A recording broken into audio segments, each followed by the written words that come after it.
Hello and welcome to the M-Files. Today I'm going to totter down through the village to see a new friend of mine who's an incredibly talented portrait painter.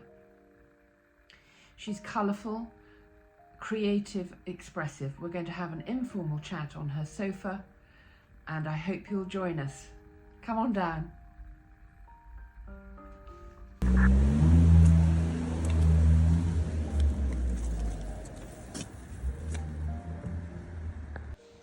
Hello, Binny. This is the artist I was talking about, absolute sensation. Portraitist, aren't you?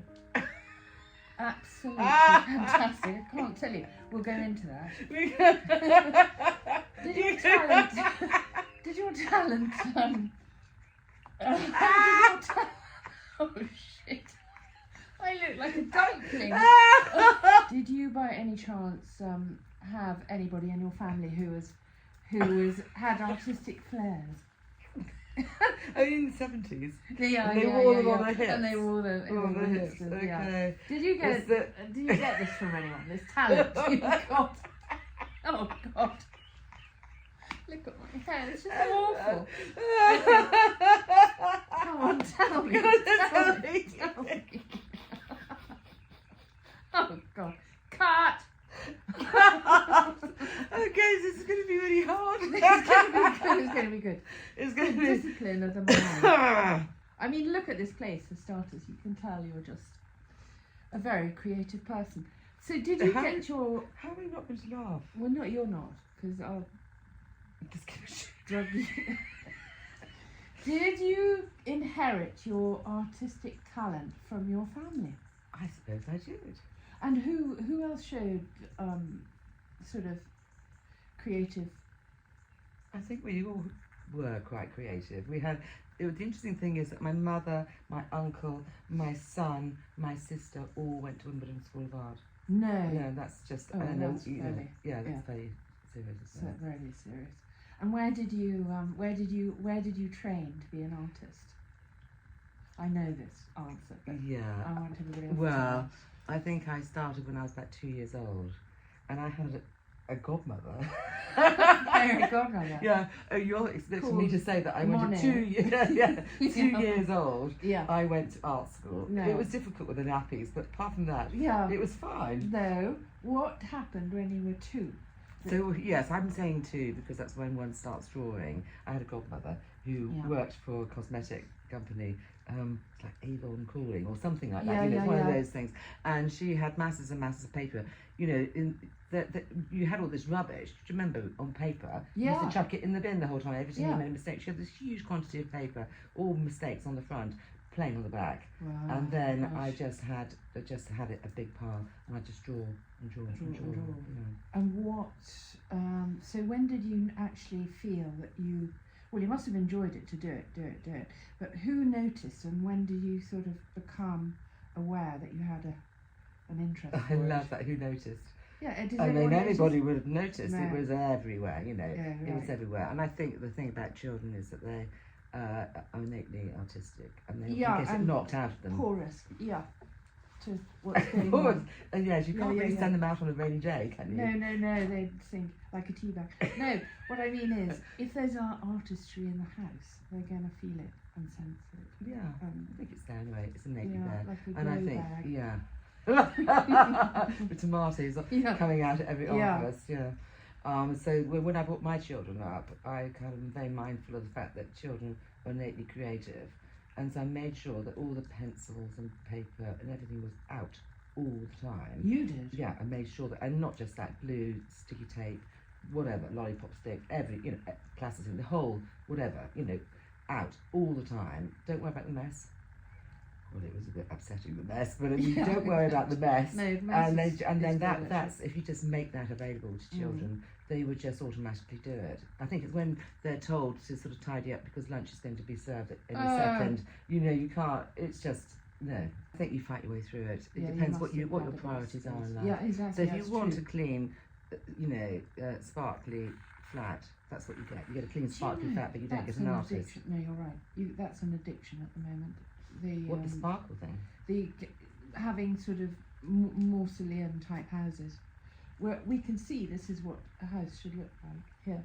I don't know what one should or shouldn't Well, do, but you it's can't help it, relaxed you and know. it's creative and Yeah. it's expressive. And I've got a lot of paintings that they're not, these are not all my paintings, they're my friends' paintings, and I've collected them, Yeah. I've been given them, and I've got so many that my son said, Mummy, what about the ceiling? So we could go up on the roof, couldn't we, with them? You could put a sort of structure up there between the beams. Well, I'm thinking of hanging them flat, but I mean it's a bit crazy because it's just it's impractical. You might kill someone.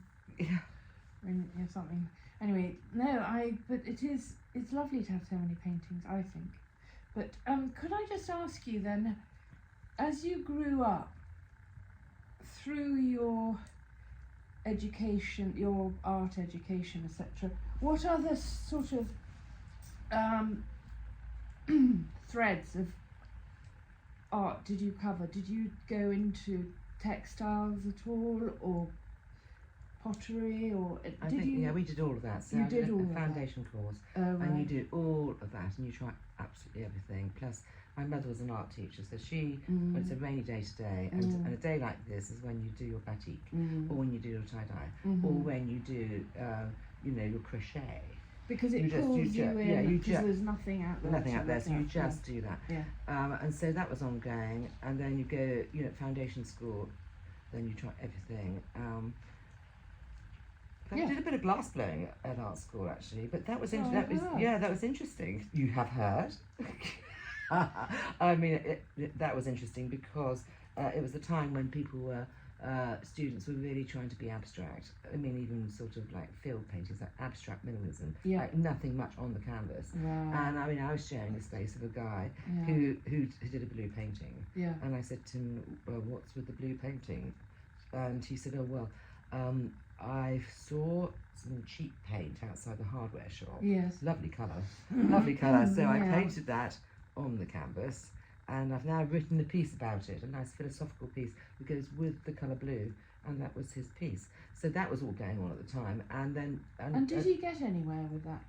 Well, I mean, yes, I think at art school he did get somewhere. Yeah. I suppose that's conceptual. Yeah. There were two of us in that year who were figurative painters, and we actually are the only two painters still working. Wow. Out of that group. Oh yes, I read that in your article. Yeah, it's interesting. That is fascinating. Yeah, that's and so that says it all actually. Yeah, I mean, I don't want to be too damning about abstract or at least conceptual art, but in this particular case, that's what was going on, and actually they gave me quite a hard time. So I thought, well, bugger this, I'm going to go downstairs where they had glass blowing. Yeah. So I did it glass blowing just to sort of get out of that, take a breath, because there was so much pressure to do paint canvases blue from the hardware shop. Well, thank goodness I think we've come through those times to a certain extent, because I would find that really dull and weird. But anyway, so you then, after your education, you then became a teacher yourself. Yes. So there was a job advertised for artisan residents at a school in Rutland, and so that was quite good for me. So I could paint. I had my own studio, I could paint, and I just taught occasionally the students. So that was that's what I did. So how old were you then? Well, I was really young. Yeah. I think I was 4. Yeah. Well, it all came so early. No, so early. But I wasn't wearing nappies at that stage. No. But, you were mobile. With your bouncer. My bouncer? Yeah. Is that what you call them? Well, I think those children go down. Oh, yes, I see those bouncers. So I imagine that I'll have some kind of personal security guard. I would. Anyway, so I went there, and it was great. It was great actually. I got on very well with the students, but I was almost the same age as them because I'm a year young from my year. Yeah. And I left school. That means you're good. Early. That means you're good. That either means I'm good or I got chucked out of school. Difficult to say, really. No, let's go for the good. Should we go for good? Yeah. Okay, so I did my A-levels in a year. Oh, you lied about your age. Well, anyway, so I was goody two shoes, and I went. And I thought, well, there's absolutely no point. hanging around. I didn't want to go to art school, so that's what I did. Straight out into the world. Straight, yes. Well, not Ish. Yeah. Did at art Sort school. of way, 4 years at art school, and then a teacher. Actually, I went to teacher training college, where I didn't really learn anything. I think you seem to be very good at. I haven't even seen you teach, but you seem to be the sort of person who'd be very good at teaching. Clear, articulate. Quite dull. No. What? No. Dominatingly sort of, you know. No, you know. Dominatrix. No, whatever that word is, very authoritarian. You know, you've got an authority about your subject because you're so good. That's why. That's why. so sweet to say that. So another quick question about your development. Yes. So I could walk. Yes, by now you were. Yes, by now I was walking. Yeah. So when did you get your first commission? I think I was 17 or 18. No. And what for? Oh, this is for a family in Dorset. For a portrait? For a portrait. So I did a couple of portraits for Dorset families. And was everybody happy with them? Were you pleased with them? Absolutely hated them. They thought, who is that? No, they. Yeah, I think they like them. I mean, good. And it must be so nerve-wracking to start with. No, it's a very, very big responsibility. Yeah. And also, you have to sort of use bits of yourself mentally and emotionally that you wouldn't normally use in everyday life. So to kind of get yourself into that place, which is not easy, and then you need to stick to it. And that's why, well, it's quite an intense experience, probably for the sitter too. Yeah. I mean, very intense. Yeah, intense, but in a rather fabulous way. People do say it's some of one of the best things they've ever done in their life. One girl said that to me. She said I've never had an experience like this, and she was in her early 20s. That's quite something. That's quite something, isn't it? And I don't know what that is exactly, other than it might be the fact that one's being focused on for an awful lot of time, and you're having some really quite interesting conversations, all the attention's on the subject. That's always good. And that's People always good. We love that. Yeah, we love talking about ourselves, and we also make videos about ourselves, don't we? So that we can feel good about us. Funny you should mention You should funny that. And also, what about the discipline of her? She might habitually just want to move or cross her legs or change her pose. Oh, that kind of sitting thing. There's a bit of discipline there for the sitter, isn't there? Yeah, but I'm pretty kind to the sitters actually, and so if they've got a difficult pose, then we do lots of rests and. Do you ever take photos to assist you? At the beginning, yes. I used to be so anti-photography. Yeah, I bet. But because that was just a thing, because paintings and photographs really look like paintings and photographs, and they've got the emotional stuff in there and all of that. But so what I have started doing is the initial part of the painting where you're measuring your subject, you're measuring it and you're putting down the marks to establish the composition, and those marks, by the way, have to be absolutely in the right place. And you can't go a centimetre out. No. Obviously, you can't, because you'd lose it. So you have to measure, and that can take a very, very long time. And actually, nowadays, I take a photograph and measure off the photograph to a large degree to get that established. Then my sitter can go off and write some emails or smoke a joint or whatever they want to do, and I'm doing that phone bit. The Prime Minister. Yeah, they could phone. I mean, there's or the water board. Yeah. I mean, there's all sorts of options there. Yeah. I prefer not to be too dictatorial about who they're phoning. Anyway, so they go off and do that. I sort of measure it all out and decide on the composition. So I'm taking lots of photographs to start with, and I'm looking through them, and I'm thinking, okay, if I want to say whatever I want to say about the sitter, then the composition is king. So that's early stages. It takes quite a long time to sort that out. And then once I've decided on the composition, which is kind of the painting done, in a way, because that's what I'm going to do. And then then you've got to fill in the you finish it, but it's very useful. Yes, Yeah. it's very useful if it's numbered. Yeah. And I don't like to go over 100 because I can't really count above that. that. So I'm trying to keep tip for you about that. You have? When you get to 100, you really just start again. You know. Oh, do you? Yeah, it's quite good. It's quite. If you remember that, Yes. you'll be fine. Over 100. What? Then you say 100 and. You can say and, or you can just go. Bearing in mind you've done 100, you Yes. can then go 1, 2. Oh, but you've got to remember Oh, how isn't many that hundred. great? I know that sounds fabulous, but what Yeah. about how many hundreds? Oh. You see, we don't want to go to. Anyway, that's so we'll be doing. I'm doing that, and then I bring my sitter back in, and off we go. And then I've got to get into that state of flow, and that state of flow. Oh, yeah, you've so got to find that. flow. I don't know if it's FLO Yeah. or FLOW maybe. So, Yeah, so you go into that place, gosh. and What that happens place. if you can't? Well, it's a disaster. Yeah. You have to go there. You have to get into that, and that is when you're hyper focused, and you're sort of almost painting without knowing you're painting. Yeah. Yeah, I can see. And it's a great place to be, and it takes a lot of discipline to get there. Once you do that, then you mix your paint. You choose the colour, and I'm mixing the paint. I'm thinking, what colour? How strong is that colour? How dark is that colour? How light is that colour? How big is that mark going to be? What brush am I going to use? Yeah. And how thickness is that? What's the thickness of the paint? Now that colour needs to go next to the colour that's already pre-existing on the canvas. Yeah. So I have to decide about how that relationship is going to work before I put the paint on. Yeah, of course. So I have to know it in my head. Oh my So God. then I'm making, and I'm doing this rapidly, thinking these things. It becomes second nature. So I'm spending a lot of time working on the palette and not putting paint on the canvas, because ideally I'd like to be able to make the mark and get it right, put it in the right place, right colour, right tone, right chroma strength, blah blah blah, all that, all in one go, and not take it off again. Sure. So That's a pressure point. Yes, there. but then if you're in that state, Yeah. you can think very quickly about that, and you can feel it. It's like an intuitive thing. And then you put the mark down, and then you do it again, and if you get there, you can go very, very fast. That's wonderful. Yeah. I've heard that.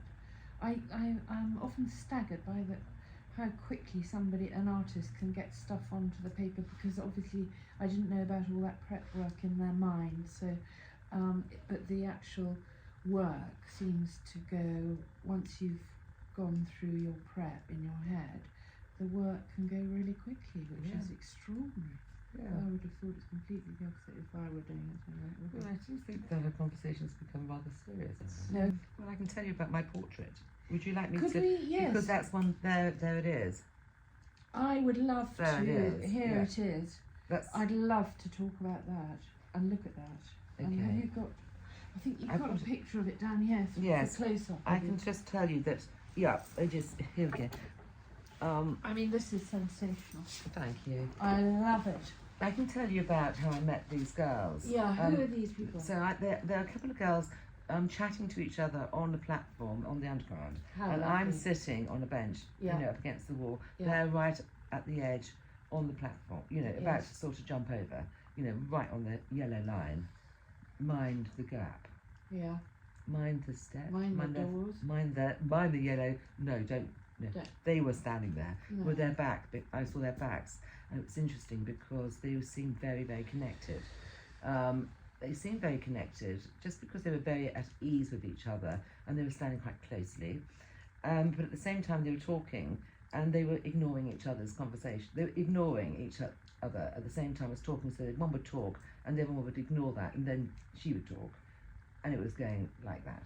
Wow. And I thought this is really It's interesting. something So I can't powerful. even see their faces, but I think that relationship is really interesting. So we get onto the tube, and they sit next to each other. I sit opposite, and I'm looking at the thing. Oh, okay. You're stalking them? I'm stalking them at this stage. Because And there's something drawing. yeah, in there's something I really have to paint with these girls. So it's difficult because it's quite loud and the train is rocking, and I'm trying to talk to them and they can't really hear. So I said, don't worry, I'll come and sit next to you when a seat becomes available. Now, bearing in mind that I'm in North London on the Northern Line, I don't know how far they're going. I'm going all the way down to Clapham, but I don't know where they're going. They could be getting off at the next stop, and so it was all a bit, nervous, trying to do that. And so then a seat became vacant. And they were thinking, oh, holy moly, this girl is like this complete nutter. Yeah. She's coming over to sit with us. Yeah. So I do, and I say, look, I'm really sorry, I'm a portrait painter and I'd love to paint you, here's my card. And, you know, that's kind of all I really said about it. That's completely lovely for them, I would have thought. Yeah, they were a bit anxious about, but we were all wearing the same blazer. What, school blazer? No, John I'm older. Lewis. No, well, I might be a bit... Up on that one? I mean, it might be Chris Jones, yeah. Really? Yeah, probably. And at that age, what was I then, about 28 by then. Well, it was the hub of the universe, I remember. Yeah. Sloane Square, hub of the universe. Yeah, presumably all been up at Sloane Square. Yeah. So that was fine, and I didn't really press them too much. A couple of weeks later, they contacted me and said, you know, you said you wanted to paint. Who? They said, what? I don't remember this. Oh yes, from the Tube. So that was quite kosher. So I'm not really that obsessed by them. But then I you were panicking, sweating with panic. Anyway, hadn't remembered. so they came to the studio and it was great actually. I mean, they really, I think they really loved it. And we had, it wasn't the Woman's Hour, but it was something like an agony aunt. You know, there's a programme on in the evening where people sort out your problem. I set them up, and what I do is I flip that image of them, so I see them from behind and they're connected. Yeah. So then I flip the image and have them facing forward. Yeah. And so here, I don't know if I can just show you this picture try here. So you see there's that dark shape is basically they're two girls connected. Yeah. And then I need to sort of look at their personalities, and one is more shy than the other, and I'm sure you can work out which is which. Absolutely. Can you? Yeah, absolutely. Come on, George, answer the question. You've got a 50-50 chance. That one. Looking away. That one. Yeah, that's correct. And so then the other one, of course, is quite shy too. Yeah, it's interesting. Yeah, the girl with stripy. Yeah. She's an accountant, and she is very straightforward and accessible, so she gets the stripes. Okay, but then I'm also connecting them at the shoulder there, so they become one solid block. Yeah. And that dark shape is good because it's a weighty shape, and it sort of keeps the sisters together in a solid lump. Foundation. Yeah. And then something happens here. So I then reiterate this shape here. Reiterated upside down here. And then what I've done is, because they're like a pair, I've noticed in the fabric that shape is like that shape, but they're not completely symmetrical. And then so I'm reiterating that kind of duality all throughout the canvas, and then keeping the eye rotating, looking at all those little shapes, and then recognising them, occurring in the figures. And then at the top, this girl, her head is touching a horizontal line, so this is like a washing line. Yeah. And this girl is slightly flirting with that line. She's not really touching it. How very clever. There's a lot more to it than the eye on the first. Yes, and also getting the fabric. The fabric. The fabric. Edible. I'm a fabric person. Yes. Okay. Well, do you remember Joanna Booth in the King's Road? No. Yes, you do, darling. I don't. You do. Slightly before my time. No, don't be ridiculous. No, you do. Joanna Booth, and she was quite near the town hall, and she sold wonderful antique sort of Georgian fabric and tapestries. In fact, this is one of her tapestries. Wonderful. And she'd have the odd sort of, Renaissance putty sort of flying around. When that putty thing was so fashionable. Do you know? I didn't know her. That's awful. I didn't. Yeah. But she had a tiny little shop. I didn't know her either. And I went in and I found her and I said, I'm doing this painting of these sisters. Yeah. And I need something for the background. I need a very particular thing. So I drew it on an envelope, and she showed me the stuff around her shop. Everything's worth thousands in there. Okay? Yeah. And so it's quite, I don't know what it is when we're young, we're so cheeky. I mean, it's such a nerve in a way to go and ask someone who can borrow some, antique, whatever. It's good to be, if you don't ask, you don't get. And some people in those days, they were very much more generous than they are nowadays, and trusting. They were very trusting, because then we couldn't quite find the thing, and then she said, I've got something upstairs actually that you might like. Rich. And so you went upstairs and got this silk, Georgian silk, with this pattern. Yeah. And I said, oh, that's fantastic, because you've got these double shapes talking to each other, but they're not symmetrical, and I like that. No. That's kind of reinforcing my sort of idea for the painting. It's absolutely fantastic. Yeah, and she then said to me, well, okay, just bring it back when you finished. Yeah, I love it. So I walked out of the shop. That's how it was. I walked out. She didn't even know my name. No, I love it. That's She didn't even take a telephone number. I literally just walked out with this incredibly valuable piece of fabric. And then, of course, when it came to giving it back, and I gave her You did a runner. I did a runner. Yeah. I don't run. No. Artists don't run. No. So then I just took an enormous bunch of flowers and said thank you, and you're quite right, that's how it was. Yeah. Well, there's a sort of club that's been, there's a sort of club in those days that you could tell you had common sense and you had instincts and senses that we've seemed to have lost somehow, but you could tell who, more or less, who you can trust and who you can, you really could. It was completely different. Now,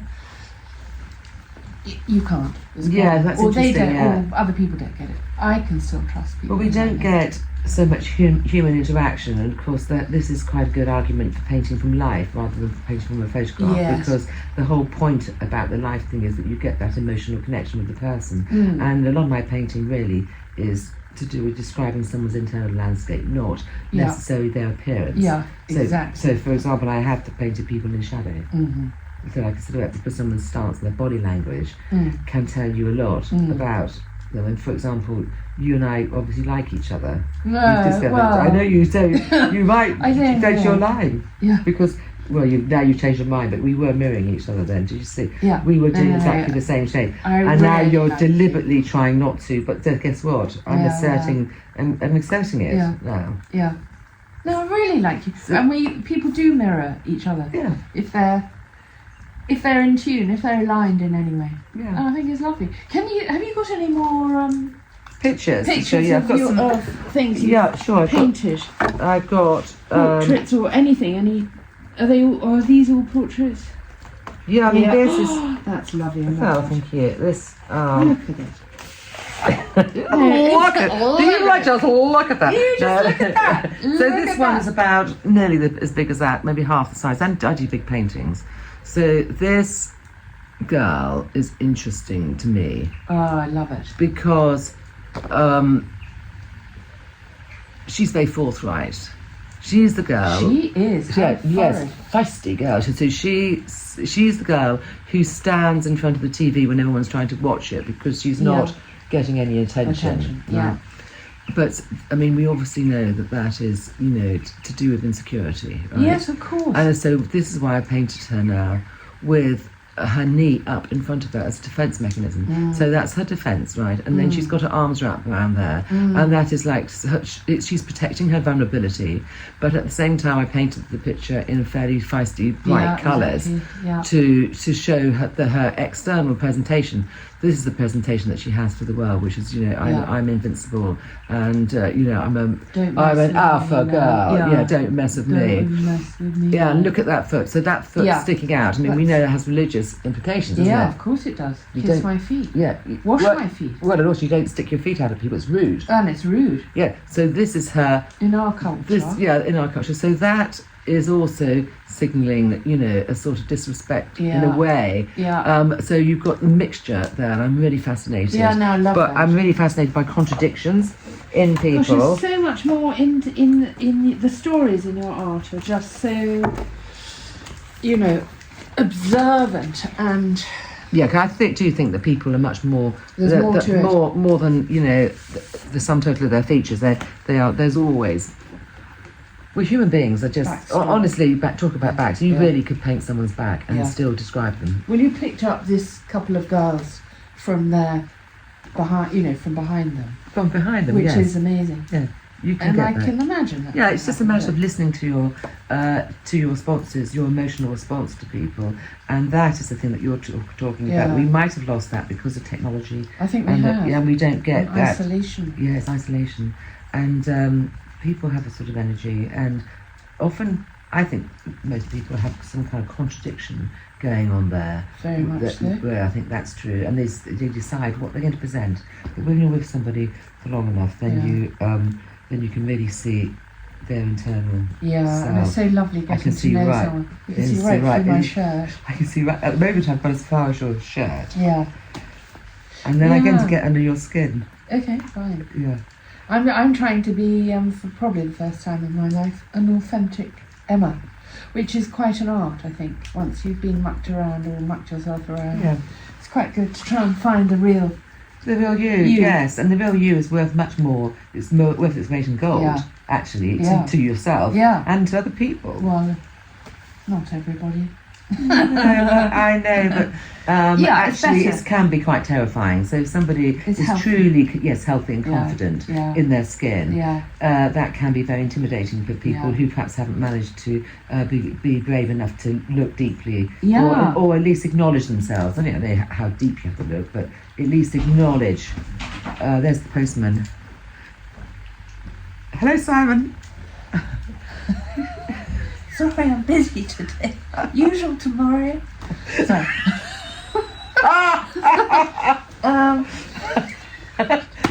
Ooh, exciting. That gave me a real... No, he normally licks my stamps. Yeah. I don't want to know too much information. Right, next. They're self-adhesive nowadays. Could we have this one now, please? Right, this one here. So Oh, you have this, to get the artist to yeah, concentrate. yeah, well, it's just the stamp clicking thing diverted me for a moment. Yeah. So you can't have that stamp licking thing when you're trying to paint a portrait. No, of course you can't. Because you couldn't. You could possibly do that and that. No. So you have to really hyper focus. It would be like one of those lines in hospital that would be going... and then they take a lot of work. It would take a lot of work. So this is so for example, so where I position my subject on the canvas is really important. So I don't know whether you can tell me, Emma, anything about him just based on what you can see there. Yeah, well, on the technique or on the Anything. person? What's he like about it? He's- What's he like he- as a person? He's laid back. Mm-hmm. He looks relaxed. I think he reads or draws or does something. I think he's a creative person because he's sort of dressed like a creative person. Mm-hmm. I think that he's quite tall. Yes, that's a good one. Thank you for saying that. That's exactly what I wanted to And say. I think his What's chair's quite sort of... I think he's a bit arty. And do you think that he is an accessible person, or do you think he might be difficult to know? What's he doing with his arms? He's just reading the book. Yeah, I think he's accessible because he's open. Oh, well, okay, that's Is that okay. right? No, that's not. That's your interpretation of it. That I failed in that case because what I wanted to do was set him back on the picture plane, set him right back in the painting, so that you had to journey towards him, and the little marks on the carpet are like stepping stones towards him. Yeah, it's a runway. It's a runway. Yeah, you've got to come to me to get to know me. And although he is hilarious and an extrovert in some ways, like all extroverts, they've got a very sort of quiet side. And so it's a little bit like, well, don't disturb me unless you've got something really interesting to say, because I'm reading my penguin. Which is, okay, got you. I mean, he is very, very tall and leggy, and the predictable way of painting him would be to paint him vertically, standing like a kind of sergeant type painting. That is not the only way that you can describe someone's length. Yeah. And so that's I set him right back. To tell you the truth, because I'm ancient, I couldn't actually see what his actual body was doing. Yes, it's a little bit embarrassing, isn't it? No, it's a fine. little bit embarrassing. It's quite useful. That one I love. So she was master of the hounds. Yes. Do you think you could ever be mistress of the hounds? Because she looks a little bit like a mistress there, doesn't she? I think she's a bit of both, that one. Yes, and so this was for her husband's birthday present, and they had a very, very ornate, picture frame, Lovely. which is part of the fireplace. Lovely. So it's all part of the architecture. So this canvas had to be made to fit that slot, and of course it wasn't square at all because it was ancient. Yeah. So anyway, the idea was I did the painting secretly in her house, and then when it came to his birthday, we had it put in the frame, and so when he went into his office to do his work, there she was, dominating him on his birthday, with her whip, with her crop. Yes, with her stick. I think it's a stick. Yeah, and that's the interesting thing you find out about hunting. The number of buttons are significant, and this bit here, there's a very emphatic dark bit there, so the eye travels up here, and up to her head, and that's lovely Chinese wallpaper on the back. We even managed to do the painting in her house without her husband knowing, but she has got about 90 bedrooms, so that slightly helps. Probably quite easy. Quite easy that way, yeah. Yeah. Okay. Well, we're going to have to wind up because I thought it was a bit of a wind up. Yeah, it's all been a bit of a wind up, hasn't it? This is the ploy. It's been fantastic. I've learned a little bit more, and I hope everybody else has as well. But I think you're extremely talented. Now, what if somebody would like to commission you to do a portrait? What else do you do? Do you do houses, or do you do people's favourite landscapes, or do you do... I have painted people's... what's your... I have painted people's houses. I like... portraiture is my hotspot. But I'm not mad on painting animals. No. I know. I'm just not mad. I mean, I have painted them, Yeah. but I'm not... It's not like the... It's not the... You know, if I made someone could persuade me, I would do it. But I paint landscapes. Yeah, I mean, so yeah, I could paint people's houses in Still landscapes lives? and lots of still lives. Yeah, still The one, lives. you know, the best. For me, the best thing is the portraiture, Yes. because it's not inanimate, and there's something, you know, more than that relationship that you have with the sitter, and trying to put yourself aside, and you know, I just have to become like a little sponge, you know, where I take in this information and squeeze it back out onto the canvas. And if you just have if you've got a landscape, you don't. You can do it to a degree because you have an emotional response to it, but the thing with portraiture, I have to slightly put myself to one side, to allow them to paint their own portrait. Yes. Do you know what I mean? They're sort of holding my hand. What's it like? A sort of, what would that sort of facsimile machine be? It's a little bit like they... Spirograph. No, I know exactly what you mean, because also the pressure's on to a certain degree. It must be, because you're actually logging a part of that family's history for the future. Yes. I mean, that's quite something. Your portrait will outlive That's true. all these people. So I have to be as honest as possible. You have I to mean, be as I honest. actually prefer to be an honest painter, but I do see, I like people, so I'm generally going to see positive generous, sides. yeah. I'm going to be, I like them generally, and I Yeah. really can find the beauty in people. They might have a very beautiful heart, but I will find it. I will find it. And so I'm not mean to my sisters. No. But in the old, it's sort of historically, portraits have been very formal, and they've been like a genre in their own right. Yeah. And I kind of think of painting now as painting is painting. Yeah. And we can do much more than just do a sort of copy. A record of that person. Yeah. That's a different sort of thing. Oh, thank you, Binny. That was fascinating. If you'd like to contact Binny with a portrait commission in mind, all her details will be below in the description box.